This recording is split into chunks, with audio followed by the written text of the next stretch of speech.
mohon maaf, jadi kami dengan sangat berat hati ingin menyatakan bahwa institusi kepolisian hari ini tidak ada bedanya dengan era saat Jokowi berkuasa. Dibuktikan dengan apa? Tadi kembali kepada persoalan yang dikeluhkan oleh saudara Jokowi. Oke lah, kalau dia merasa dihinakan sehina-hinanya, direndahkan serendah-rendahnya. Ini kan masuknya pasalnya pencemaran dan fitnah. Pasal pencemaran dan fitnah itu 310 dan 311. Ya sudah, itu saja yang diproses dalam penegakan hukum. Kenapa kok diselundupkan ada pasal 35, ada pasal 32? Ini kan modus operandi yang sama di era Jokowi. Selalu kalau aktivis ya dianggap mencemarkan, pasti dijatuhkan dengan pasal yang bisa untuk dijadikan dasar oleh penyidik untuk menahan. Kalau dulu yang jadi langganan pasalnya ada kabar bohong, pasal 14 ayat 1 dan 2 Undang-Undang Nomor 1 tahun 1946. Karena pasal itu sudah dibatalkan oleh Mahkamah Konstitusi, hari ini mencari celah yang lain, makanya dikait-kaitkan dengan pasal 32, pasal 35. Enggak relevan, sudahlah kita akhirilah kriminalisasi. Rakyat ini sudah bosan dikriminalisasi. Rakyat ini ingin kemerdekaan berpendapat. Kami ini sudah ditarik pajak ya, selalu dipungut pajak. Masa kami sudah bayar pajak, mau menyampaikan pendapat saja dianggap sebagai pencemaran, penghinaan. Oke lah, kalaupun itu pencemaran, penghinaan, ya sudah dibatasi pasalnya hanya pasal pencemaran dan penghinaan. Kenapa kok lari ke pasal 32, pasal 35 yang nggak ada kaitannya dengan apa yang dimaksud oleh Jokowi sebagai menghina sehina-hinanya, merendahkan serendah-rendahnya. Begitu. Dan pasal 35 itu celaka sekali. Ancaman hukumnya nggak tanggung-tanggung, 12 tahun. Saya dihina sehina-hinanya, direndahkan serendah-rendahnya. Itu pernyataan Jokowi terakhir menanggapi kasus ijazah ya.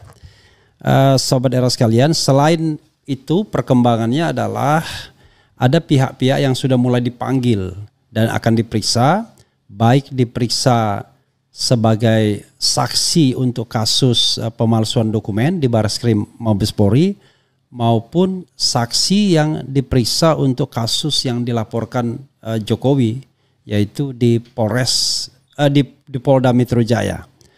Begitu Sobat Era sekalian, dan untuk mengetahui bagaimana perkembangan dan sikap ya dari kuasa hukum ya atau penasihat hukum, nanti kita klarifikasi. Saya sudah terhubung dengan Ahmad Hozainuddin. Assalamualaikum warahmatullahi wabarakatuh, bro. Waalaikumsalam warahmatullahi wabarakatuh, Bang. Sehat. Oke.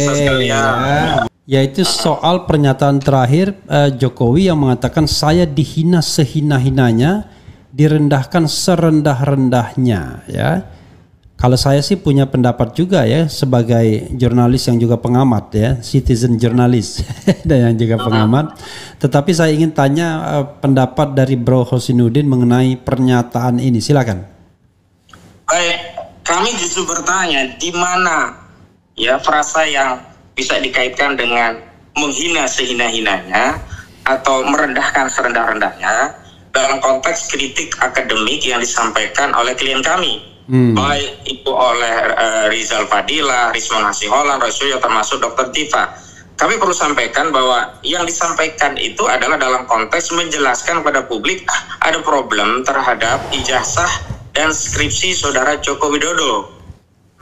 Satu hal yang sama terjadi pada dua dokumen ini mengenai font Times New Roman yang itu sebenarnya menurut klien kami dalam peristiwa di penerbitan ijazah tahun 85 itu belum dikenal Times font New Roman itu Times New Roman, dan itu ternyata menurut penelitian dari klien kami apa yang ada di ijazah termasuk lembar skripsi saudara Jokowi itu identik Times New Roman. Itu.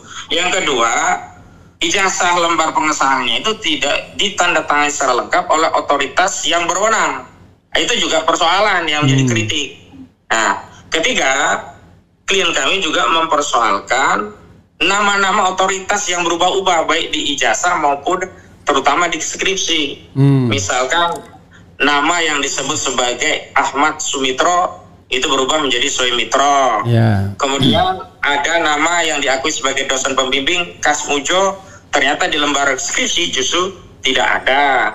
Termasuk hal-hal yang berkaitan dengan fakultas kehutanan yang didalihkan atau diklaim sebagai tempat kampusnya saudara Jokowi yang dulu sampai hari ini tidak ada yang namanya jurusan teknologi kayu.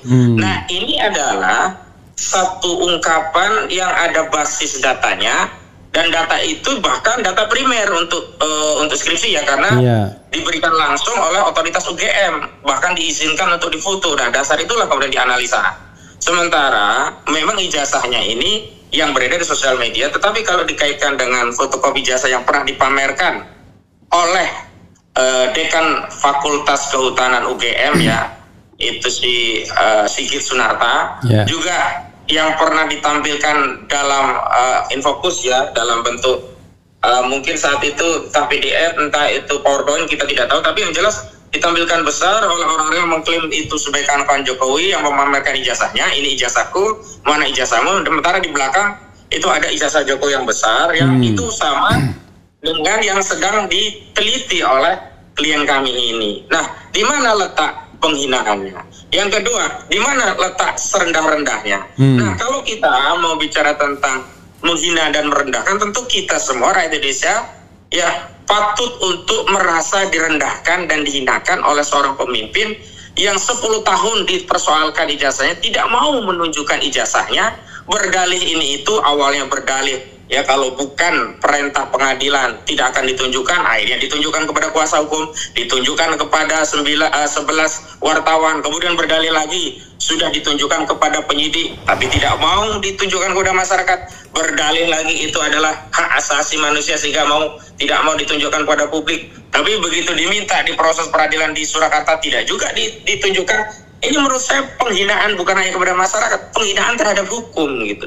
Kalau kita mau bicara tentang hina, justru saat ini seluruh rakyat Indonesia itu dihinakan akalnya. Masa urusan sepele, masalah ijazah saja kok nggak mau ditunjukkan biar segala tuntas. Ini kan nyusahin polisi, nanti akan nyusahin jaksa, nanti akan nyusahin hakim, bahkan ini akan menyusahkan seluruh rakyat Indonesia yang ikut ya concern mengawal kasus ini begitu loh. Padahal kalau mau dia menjadi seorang negarawan, mohon maaf, contoh saja Obama itu pernah dipersoalkan, dia katanya bukan warga keturunan Amerika karena salah satu syarat untuk menjadi presiden itu kan harus orang Amerika. Lalu sederhana, dia cuma tunjukkan salinan akta kelahiran Obama di Amerika, selesai. Hari ini kenapa itu tidak diambil oleh saudara Jokowi? Ini kan Jokowi sama saja menghina kita rakyat dengan dalih itu hak asasi, dengan dalih itu tidak ada kewenangan bagi dia untuk menunjukkan, nggak ada kewenangan kita untuk peminta, tidak ada kewajiban dia untuk menunjukkan, begitu diminta hakim juga nggak muncul itu barang. Saya kira kalau bicara hina, menghina, rendah, merendahkan, sudahlah, jangan ditarik lebih luas ke sekarang itu, karena kita rakyat juga punya marwah, punya wibawa, punya negara yang dasar negara yang kita sepakati adalah hukum, dan hukum sudah mengatur tentang itu, tentang pembuktian itu harus ditunjukkan ke pengadilan. Dan di kasus Bambang Tri dan Gus Dur 6 bulan bersidang, barang itu tidak pernah ditunjukkan di pengadilan, padahal sudah ada perintah dari hakim, dari pengadilan gitu loh. Jadi mohon jangan dibolak-balik lah. Nah, adapun tentang narasi ingin menyatukan, kita sedang banyak masalah, ayo kita bersatu. Setuju kami tim kuasa hukum, ayo Indonesia kita masyarakat bersatu. Karena itu agar persoalan ini tidak berbelit-belit, ya sudah tunjukkan saja ijazah aslinya, kita bersatu, kita menghadapi masalah yang lebih besar. Jangan hanya ngurusi ijazah saudara Joko Widodo ini gitu loh. Jadi mohon maaf, jangan dibolak-balik ya. Saya sampaikan kepada saudara Jokowi, jangan membolak-balik fakta dan realita, jangan membangun narasi yang tidak sesuai dengan realitas atau kesunyatan atau keadaan yang ada di tengah-tengah kita. Begitu Bang Refli. Iya, tetapi bagaimanapun kan ada faktor lain yang barangkali akan Anda lihat ya dalam proses ini, yaitu sejauh mana independensi aparat penegak hukum di era pemerintahan baru. Saya sengaja underline di era pemerintahan baru ini. Kalau di era dulu ya wajar lah kalau dia presidennya. Tapi di era pemerintahan baru ini, Anda melihat ada nggak perbedaan perlakuan ya sikap terhadap dalam menangani kasus seperti ini? Walaupun Anda tadi sudah mengatakan kok agak beda, tetapi barangkali ada yang lebih signifikan atau ada yang sudah berubah, atau Anda ingin mengeluh kepada pemerintahan Presiden Prabowo yang justru nyinggung ijazah juga, tetapi dalam rangka sepertinya membela kesono juga gitu, dan kesannya dia apa ya, walaupun main-main tapi seperti mempersoalkan orang-orang yang sedang mempersoalkan ijazah. Silakan. Iya, sebenarnya saya ingin memberikan penegasan bahwa era Pak Prabowo ini ya polisi sudah berubah, penegakan hukum sudah mengikuti rule of law, tidak ada lagi kriminalisasi. kebebasan berpendapat, apalagi berpendapat sesuai dengan kapasitas keilmuan itu dijamin sesuai dengan apa yang dijamin dalam konstitusi. Tapi melalui undangan klarifikasi yang disampaikan ke klien kami, Bung Rizal Fadila, mohon maaf, jadi kami dengan sangat berat hati ingin menyatakan bahwa institusi kepolisian hari ini tidak ada bedanya dengan era saat Jokowi berkuasa. Dibuktikan dengan apa? Tadi kembali kepada persoalan yang dikeluhkan oleh saudara Jokowi. Oke lah, kalau dia merasa dihinakan sehina-hinanya, direndahkan serendah-rendahnya. Ini kan masuknya pasalnya pencemaran dan fitnah. Yeah. Pasal pencemaran dan fitnah itu 310 dan 311. Ya sudah, itu saja yang diproses dalam penegakan hukum. Kenapa kok diselundupkan ada pasal 35, ada pasal 32? Ini kan modus operandi yang sama di era Jokowi. Selalu kalau aktivis ya dianggap mencemarkan, pasti dijatuhkan dengan pasal yang bisa untuk dijadikan dasar oleh penyidik untuk menahan. Kalau dulu yang jadi langganan pasalnya ada kabar bohong, pasal 14 ayat 1 dan 2 Undang-Undang Nomor 1 tahun 1946. Karena pasal itu sudah dibatalkan oleh Mahkamah Konstitusi, hari ini mencari celah yang lain, makanya dikait-kaitkan dengan pasal 32, pasal 35. Enggak relevan, sudahlah kita akhirilah kriminalisasi.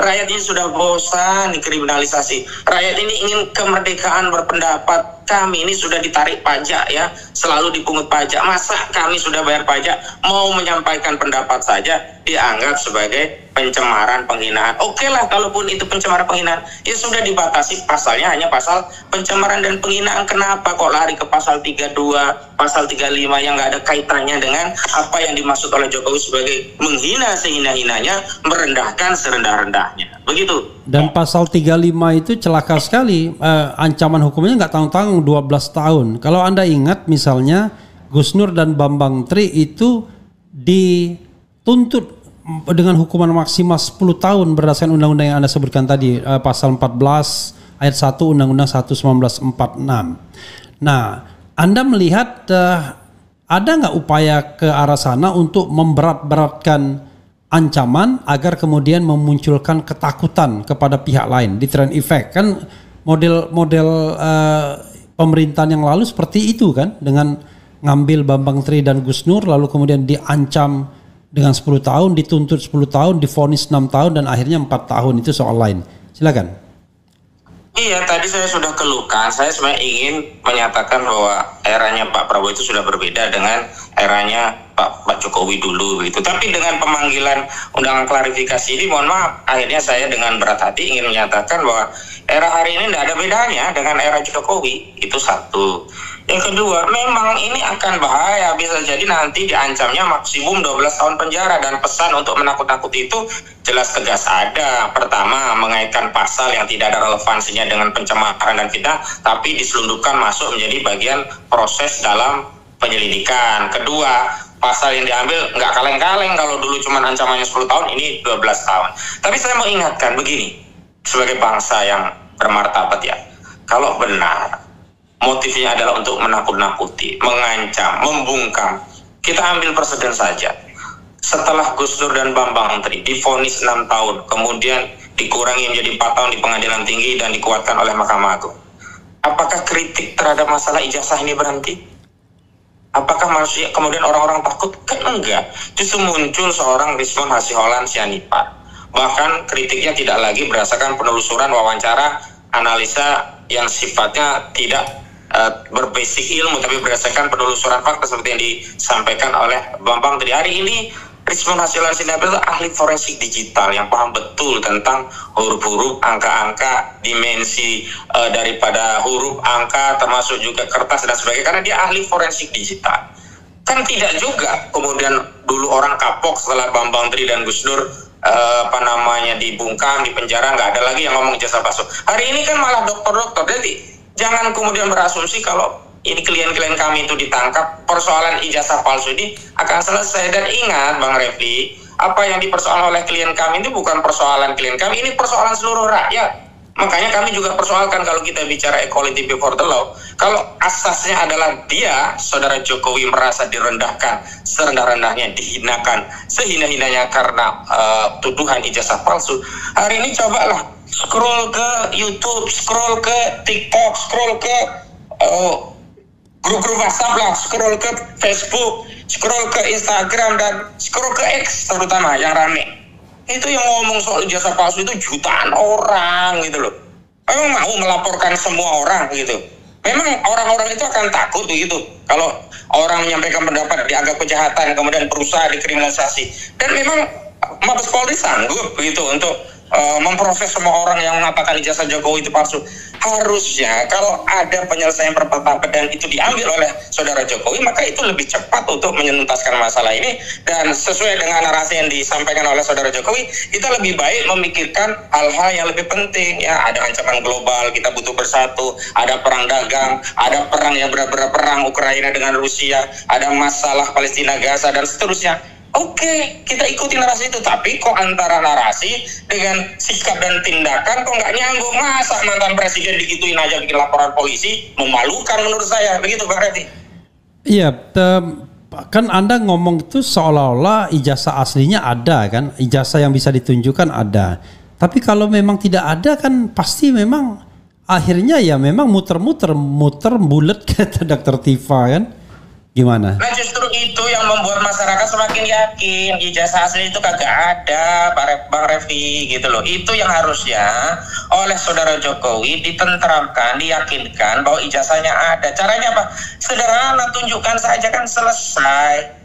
Nanti mungkin bisa jadi Rispo dan sebagainya akan mengakui kesalahan karena seorang ilmuwan peneliti itu boleh salah, hanya nggak boleh bohong gitu loh. Yeah. Karena tidak semua hasil penelitian itu benar. Tapi karena jawaban, sikap, dan tindakan yang dilakukan oleh saudara Jokowi justru kontradiktif dengan praduga-praduga yang ada, ya akhirnya semakin meyakinkan praduga publik bahwa ijazah saudara Jokowi itu palsu. Begitu. Saya ingin Anda melakukan klarifikasi dulu terhadap pemanggilan-pemanggilan yang sudah beredar di media sosial ya.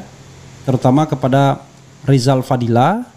Kita tahu Rizal Fadila ini ternyata tokoh yang tidak dilaporkan oleh Jokowi, tapi dia dipanggil sebagai saksi untuk 2 kasus sekaligus. Kasus pertama hari ini itu kasus pelaporan oleh Egy Sujana dan teman-teman soal ijazah palsu atau dokumen palsu ya, penggunaan dokumen palsu. Kemudian yang kedua tanggal 8 yang saya lihat juga di media sosial beredar, itu untuk diperiksa sebagai saksi dalam pelaporan Jokowi. Jadi Jokowi ini cepat sekali berprosesnya ya, sudah memanggil saksi-saksi. Dan saya juga mendengar bahwa ada media YouTube ya, media sosial yang dipanggil juga terkait dengan pelaporan Jokowi itu. Komentar Anda? Ya, saya ingin berkomentar mempersoalkan ya kinerja institusi penegak hukum kita ya. Dalam hal ini Polri, karena institusi Polri hari ini telah mendemonstrasikan satu tindakan yang tak layak itu dipamerkan kepada publik. Ya, ini apa yang disebut dengan tebang pilih atau pilih tebang, yang ini tidak sejalan dengan asas hukum equality before the law. Harusnya segala warga negara itu berkesamaan kedudukannya di muka hukum, sehingga setiap tindakan dalam proses hukum itu harus seimbang.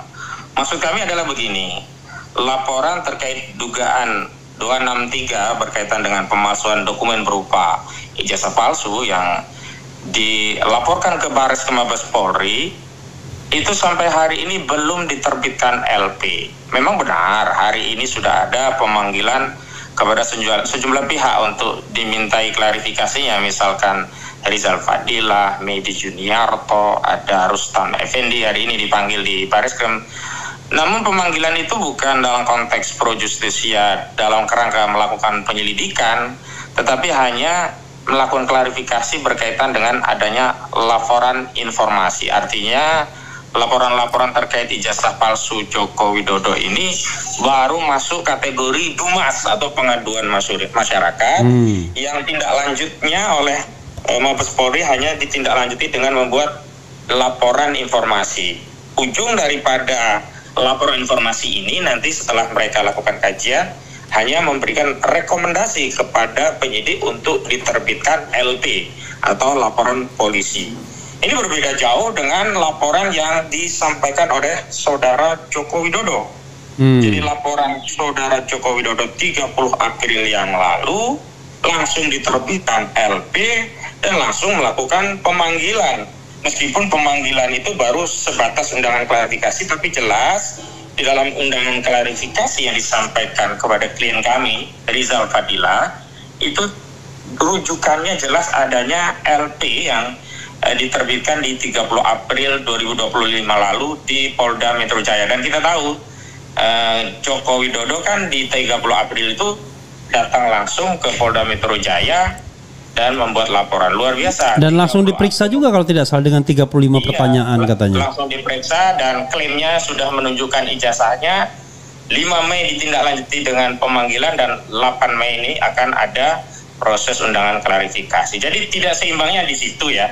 Dan yang kedua memang saya konfirmasi, selain Bung Rizal Fadila klien kami, juga ada satu media YouTube yang ikut dipanggil, yakni media YouTube Sentana kalau tidak salah ya.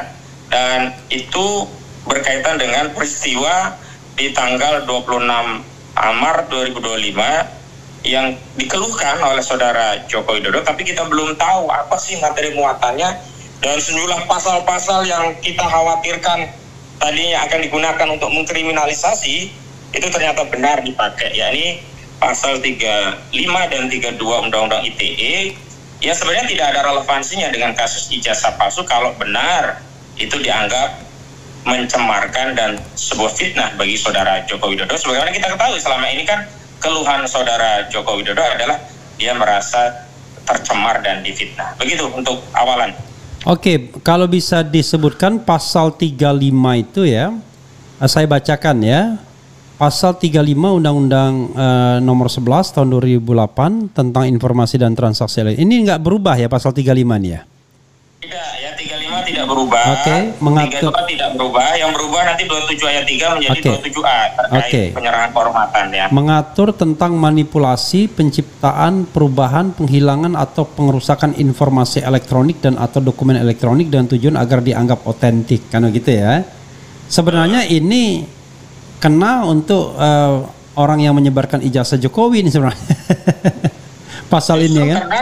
Itu. Justru terkena terhadap UGM dan KPU sebenarnya. Sama kader PSI itu.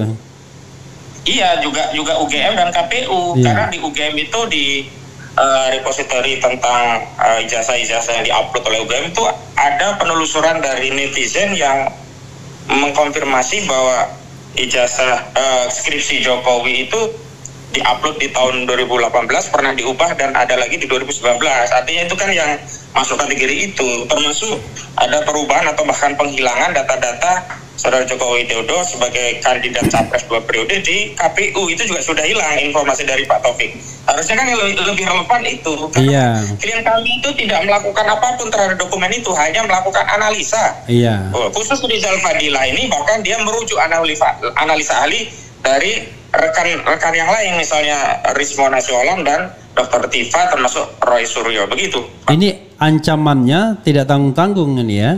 Pasal ini menjelaskan bahwa setiap orang yang dengan sengaja dan tanpa hak atau melawan hukum melakukan perbuatan tersebut tadi ya, menghilangkan, merusak seolah-olah itu otentik, diancam dengan pidana penjara paling lama 12 tahun dan atau denda paling banyak 12 miliar. Oke. Itu pasal 35. Kemudian kalau pasal 32 itu kurang lebih sama ya. Jadi yang ancamannya cuma agak rendah 8 tahun, tapi keduanya itu di atas 5 tahun. Ya, pasal 32.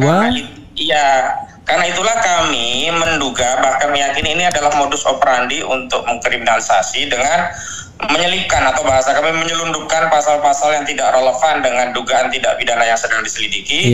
Agar apa? Targetnya nanti bisa menahan orang yang nanti akan ditetapkan sebagai tersangka. Ini yang kalau pasal 32 itu mengatur tentang larangan mengubah, menambah, mengurangi, melakukan transmisi, merusak, menghilangkan, memindahkan atau menyembunyikan informasi elektronik dan atau dokumen elektronik milik orang lain atau milik publik.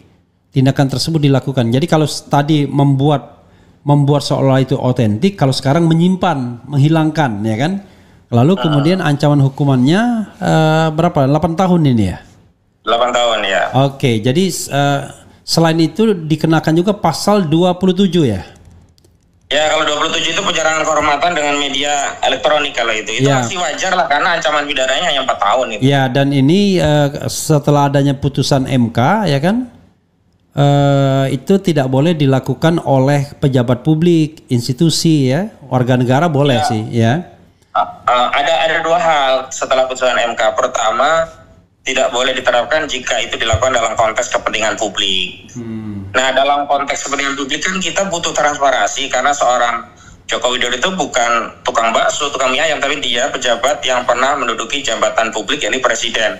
Dan bahkan hari ini juga masih sebagai anggota Dewan Penasehat dan Antara sesuai dengan Kepres terbaru yang terbitkan oleh Presiden Prabowo Subianto. Yang kedua tadi, kalau itu berkaitan diajukan kepada pejabat publik dan saudara Jokowi hari ini meskipun bukan presiden lagi, tapi tetap pejabat publik karena dia sebagai Dewan Penasehat dan Antara, harusnya tidak relevan lagi dipakai. Dan sekali lagi, pasal 27 Undang-Undang ITE yang terbaru, yang Undang-Undang Nomor 1 Tahun 2024 ini tidak bisa dipisahkan dengan genus delik pasal 310 dan 311 KUHP. Jadi dasar deliknya tetap 310 tentang melakukan pencemaran nama baik begitu. Artinya apa? 310-nya pun kalau itu diujar terhadap pejabat publik ya tidak bisa diproses juga gitu loh Pak. Oke, itu ya sobat Eros sekalian, karena de facto Jokowi masih menjadi pejabat publik dan barangkali pengangkatannya sebagai One Team Press akan ditunda nih kelihatannya.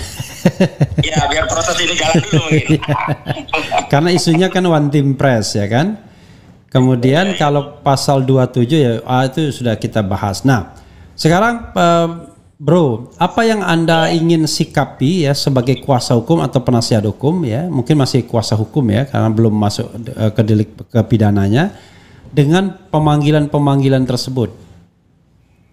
Ya, tentu saja kami akan rapat dengan sejumlah tim yang sudah terbentuk, dan tim yang kami bentuk itu memang tim yang inklusif Bang, terdiri dari berbagai lembaga advokasi dan advokat dengan berbagai latar belakang gitu. Dan keputusan ini sudah kita putuskan dalam sebuah rapat dengan klien-klien kami ya, baik Dr. Rismon, Dr. Tifa juga Dr. Roy Suryo, termasuk dengan Bung Rizal Fadilah. Jadi memang tim ini kemudian kami sepakati disesuaikan namanya dengan sebutan Tim Advokasi Anti Kriminalisasi Akademisi dan Aktivis. Ini yang sudah disepakati. Berarti AK kelas A ya, anti kriminalisasi. AK itu senjata itu.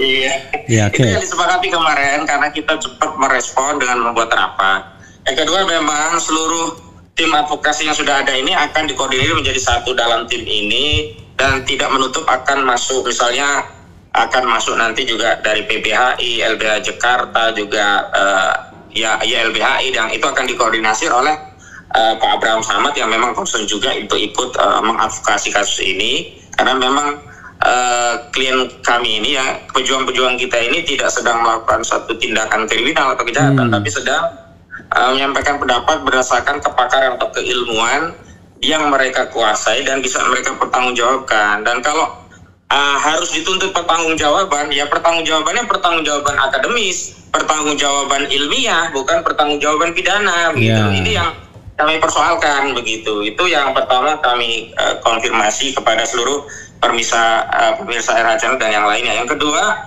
tentu kami akan berunding, bermusyawarah untuk menentukan sikap terhadap apa yang dilakukan oleh Bareskrim Mabes Polri yang mengambil tindakan yang menurut kami tidak memadai. Sementara pada saat yang sama Polda Metro Jaya sudah gerak cepat untuk menindaklanjuti laporan dari saudara Jokowi dengan menerbitkan LP, yang itu jelas kalau sudah LP itu adalah tindakan yang sifatnya pro justisia, sehingga tidak bisa dihentikan begitu saja, berbeda dengan Dumas yang bisa saja itu ujungnya hanya ditaruh di keranjang sampah, atau paling banter itu rekomendasinya adalah agar penyidik menerbitkan LP terhadap pengaduan masyarakat atau laporan informasi tersebut. Ini yang akan kami rapatkan tentang langkah selanjutnya seperti apa, dan insya Allah nanti akan kami kabarkan langkah-langkah lanjutannya. Bro, yang jelas, yang jelas apa? Silakan. Yang jelas kemarin ada satu hal yang kami sepakati, bahwa karena kasus ini sudah masuk pro justisia, baik sebagai pelapor ataupun terlapor, maka seluruh ijazah saudara Joko Widodo itu harus disita oleh penyidik. Tidak boleh setelah lapor hanya diperlihatkan kemudian ijazah itu bisa dibawa kemana-mana. Ini kaitannya kekhawatiran kita akan ada perubahan atau tindakan-tindakan yang melakukan penyesuaian terhadap barang bukti yang ada gitu loh. Harusnya kalau kemarin itu benar sudah diperlihatkan kepada penyidik harus segera menyita. Itu bagian dari barang bukti agar tidak ada yang mengotak-atik barang bukti itu. Begitu. Itu yang sedang kami tuntut agar penyidik baik atas laporan saudara Jokowi atau pengaduan yang sudah diajukan karena ada dugaan tindak pidana 263 tentang pemalsuan dokumen, maka seluruh ijazah saudara Joko Widodo demi hukum harus dilakukan penyitaan dalam kerangka sebagai barang bukti. Begitu, Bang.